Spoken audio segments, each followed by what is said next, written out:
Le programme de rénovation urbaine des villes des Abîmes et de Pointe-à-Pitre s'inscrivait dans une dynamique de développement économique et social de ces territoires. Dans le centre-bourg des Abîmes, à Grand-Camp et singulièrement au Rézé, le programme RUSAB a permis d'offrir un nouveau cadre de vie aux habitants et de nouvelles conditions d'exercice pour les commerçants installés dans ce quartier populaire. La nouvelle phase de la rénovation urbaine va donc se concentrer sur le quartier de Vieux-Bourg, situé au cœur de l'agglomération. Vous avez Rézé, Grand-Camp qui bougent, qui sont en chantier, qui ont reçu, en tout cas ces deux quartiers ont reçu des financements de la rénovation urbaine. Et au beau milieu, nous avons un quartier, j'allais dire un peu isolé, un quartier qui recèle un certain nombre de dysfonctionnements, que ce soit au niveau du logement, que ce soit au niveau de l'accès à la propriété, que ce soit même également au niveau hygiène. Il y a des problèmes d'insécurité, des problèmes d'insalubrité. Et nous, on ne peut pas considérer que le quartier reste en l'état encore durant quelques années. C'est pour cette raison que nous avons considéré que Vieux-Bourg doit être pour nous une priorité absolue sur le nouveau programme de rénovation urbaine.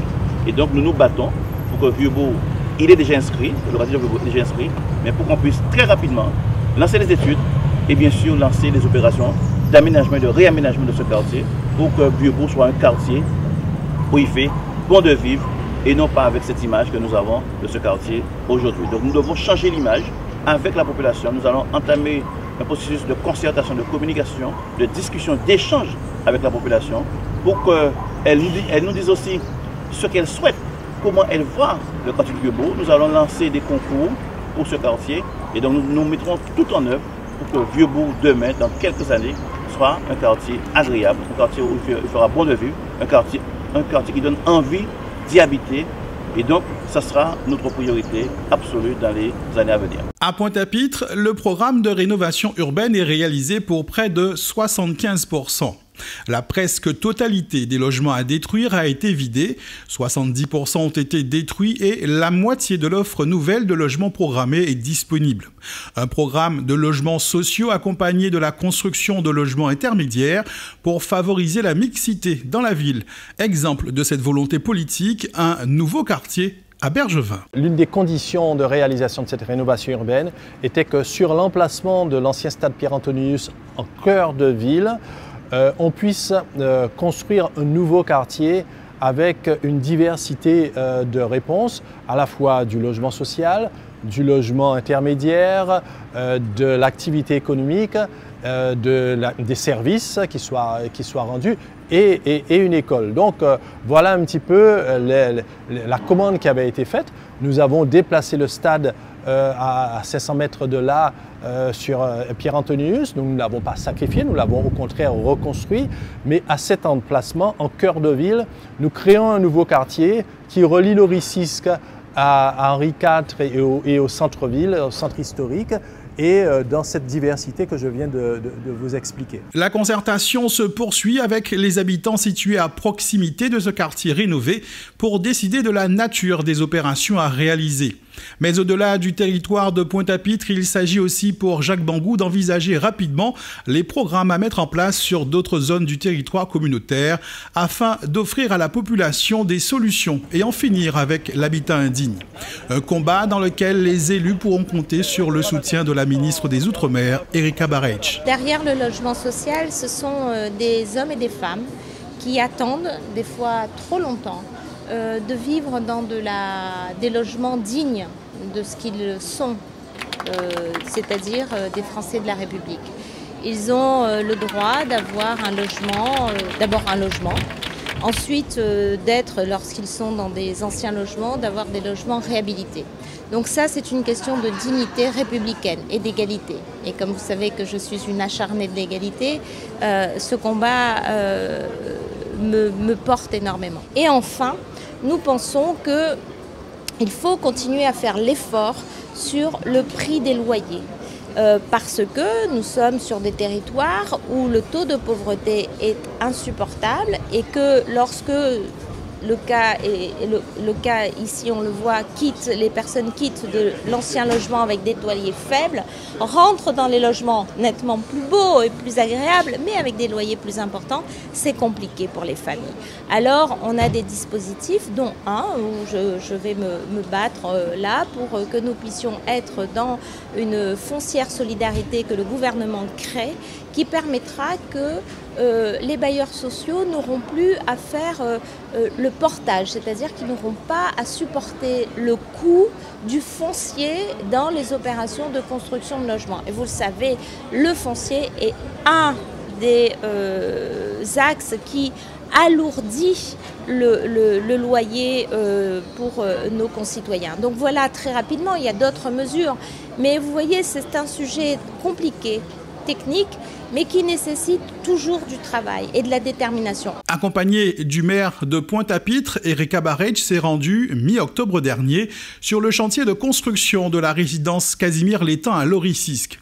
Une opération de logements sociaux à proximité immédiate des Tours Gabarre. La locataire de la rue Oudinot a pris le temps de s'imprégner de l'esprit dans lequel les élus de la communauté d'agglomération conçoivent la nouvelle politique de rénovation urbaine à développer. Quelques semaines plus tôt, c'est le ministre de la Ville, Patrick Caner, qui était venu s'enquérir des besoins en la matière. La politique de la ville, mesdames et messieurs, elle n'est pas toujours comprise, c'est complexe la politique de la ville. Mais c'est simplement rétablir l'égalité des chances, c'est donner plus à ceux qui ont eu moins et pendant des décennies, C'est une belle politique. Alors on peut dire oui, mais il n'y a pas assez de moyens. Bien jamais assez de moyens. Au regard du retard qui est le nôtre. Et tout à l'heure, nous étions à Pointe-à-Pitre et on a vu la différence entre un formidable nouveau quartier et les anciens quartiers. Et nous savons que ce sont des centaines de millions d'euros, des milliards d'euros. D'ailleurs, je parle bien de milliards d'euros puisque sur Pointe-à-Pitre et sur les Abîmes, c'est 1 milliard d'euros qui auront été investis tant dans le logement que dans les équipements collectifs. Donc, tous ces mots, tout ce travail que nous menons, il peut se résumer sous un vocable, celui de progrès. Le progrès, c'est ce que nous construisons ensemble. J'ai une pensée pour toutes celles et tous ceux en Outre-mer qui nous ont montré le chemin. Et le chemin, il est simple. Je terminerai par là, mesdames et messieurs. C'est que tous ces quartiers, qui sont souvent des quartiers qu'on appelle de quartiers de relégation, et pour moi c'est insupportable d'entendre ce mot de relégation, ces quartiers de devenir des quartiers d'attractivité, des quartiers qui montrent le cap pour tout le pays, et c'est à cela que je m'attelle avec l'aide des élus locaux et avec l'aide des services de l'État. Depuis le début de cette rénovation, nous avons reçu 4 ministres de la ville, de toutes couleurs politiques, qui ont montré leur intérêt sur cette rénovation qui est l'une des plus importantes à l'échelle nationale. Et aucun d'entre eux n'a manqué de nous dire combien ils étaient impressionnés par ce qui est réalisé. La visite de M. Caner il y a 2 semaines n'a pas échappé à cette règle, puisque nous lui avons montré précisément les bâtiments où nous sommes, la place de la rénovation, l'école, l'environnement économique et de services qui se met en place. Et il a été particulièrement impressionné, demandant d'ailleurs que nous donnions à l'inauguration de ces espaces une dimension nationale. Maintenant, nous continuons de travailler aussi bien avec le ministre de la Ville qu'avec la ministre des Outre-mer, à qui nous allons également montrer un certain nombre de réalisations, soit tout près d'ici à Lorissisque sur des résidences construites par SICOA et face à la problématique de la démolition des Tours Gabarre, que sur la RHI sud-est au Chemin Neuf, avec une résidence Patrick Forbin que nous allons inaugurer, mais qui est également l'occasion de mettre sur la table les conditions du développement de ce quartier et, comme je le dis, dans le cadre du NPNRU, de résoudre avec l'agglomération et la ville des Abîmes la question de la cité Louisy-Massieu et le développement de la RHI du Chemin Neuf. Tout comme sa collègue du ministère des Outre-mer, Patrick Caner, est donc allé sur le terrain constater du travail accompli, mais aussi de l'immense chantier qui reste à réaliser dans l'agglomération. Nous allons travailler maintenant sur la 2e phase de la rénovation urbaine qui va nous amener de 2016 à 2026 pour terminer ce que j'ai vu tout à l'heure et qui ne correspond pas à la dignité humaine tout simplement, et donc amener le beau, amener ce qui fait de la fierté dans les quartiers. Et quand on inaugure ici cette école, avec monsieur le préfet, monsieur le recteur, les élus du territoire, on donne à 450 jeunes des conditions d'accueil qui sont absolument exceptionnelles. Donc on travaille pour l'avenir. On ne travaille pas pour soi-même, on travaille pour une génération à venir. Et moi, je vous le dis, je me battrai pour que les crédits, et vous le verrez dans le budget de 2017, les crédits de rénovation urbaine soient non seulement confortés, mais soient même développés. C'est une négociation que je suis en train de mener avec le Premier ministre et j'ai je l'espère, de bonnes pistes pour aboutir en l'espèce. Le nouveau programme national de renouvellement urbain est dans la continuité des opérations de RUPAP et de RUSAB, mais propose plus de cohérence entre les politiques sociales et les actions démolition-reconstruction. Cette nouvelle dynamique est inscrite dans le contrat de ville qui repose sur 3 piliers: le cadre de vie, le développement économique et la politique sociale. Sur le territoire communautaire, 7 quartiers prioritaires politiques de la ville ont été définis en décembre 2014 par l'État. Ce sont dans ces zones que sera mis en œuvre ce nouveau programme national de renouvellement urbain. Cap Excellence est actuellement en pleine négociation avec l'Agence nationale pour la rénovation urbaine afin de finaliser le protocole de préfiguration, c'est-à-dire le programme de travail souhaité par les élus. Mais d'ores et déjà, des priorités ont été définies. Le premier sur lequel nous avions commencé à travailler, c'est le quartier de Louisy-Mathieu, qui est un quartier un peu particulier. Ce sont des immeubles qui appartiennent à la ville de Pointe-à-Pitre, qui sont sous le territoire des Abîmes et qui sont gérés par la SIG. Et du coup, pour des raisons X, c'est un quartier qui a un certain nombre de dysfonctionnements qui nous ont obligés à travailler dessus avant même la définition des quartiers prioritaires. Donc nous sommes un peu, en termes d'études, en avance sur le quartier de Louisy-Mathieu. Néanmoins, le quartier de Louisy-Mathieu ne peut pas se prendre tout seul. Donc du coup, on s'étend sous le carénage, on s'étend sous la hiérarchie de la sortie sud-est du côté du Memorial Act, ce qui permettra de reconstituer l'offre de logement, puisqu'il faudra démolir à un moment, mais il faut trouver du logement.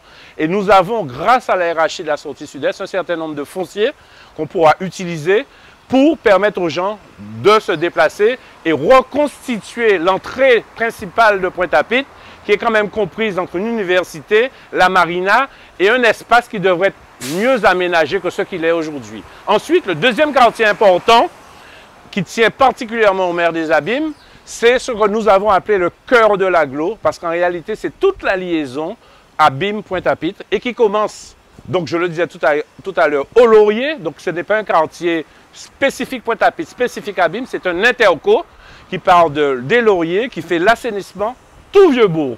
Ce sont nos grandes priorités et c'est déjà pas mal. Nous arrivons jusqu'au Rézé avec ces 2 quartiers. Le montant des investissements à réaliser dans ces quartiers a déjà été estimé, mais ne sera validé qu'après la tenue des réunions techniques à Paris, où Cap Excellence ira défendre ses dossiers et ses demandes de financement. Il y a un débat que le protocole de préfiguration qui est en cours de discussion et qui devrait être finalisé pour la fin de l'année doit nous permettre d'évaluer. Mais cette évaluation-là, elle est collective.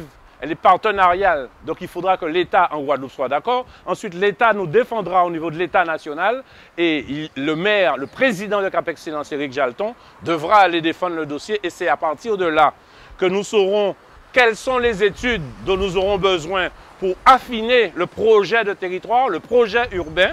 Ensuite, nous aurons 6 mois pour signer une vraie convention et qui là sera chiffrée sur laquelle on ne pourra pas déroger. Mais sans attendre, la communauté d'agglomération Cap Excellence entend demander à l'ANRU un démarrage anticipé pour le quartier de Louisy-Mathieu pour lequel il existe déjà des scénarios de démolition-reconstruction. D'ici la fin de l'année prochaine, donc avant même la signature définitive du protocole de préfiguration, les premiers travaux devraient être lancés dans ce quartier.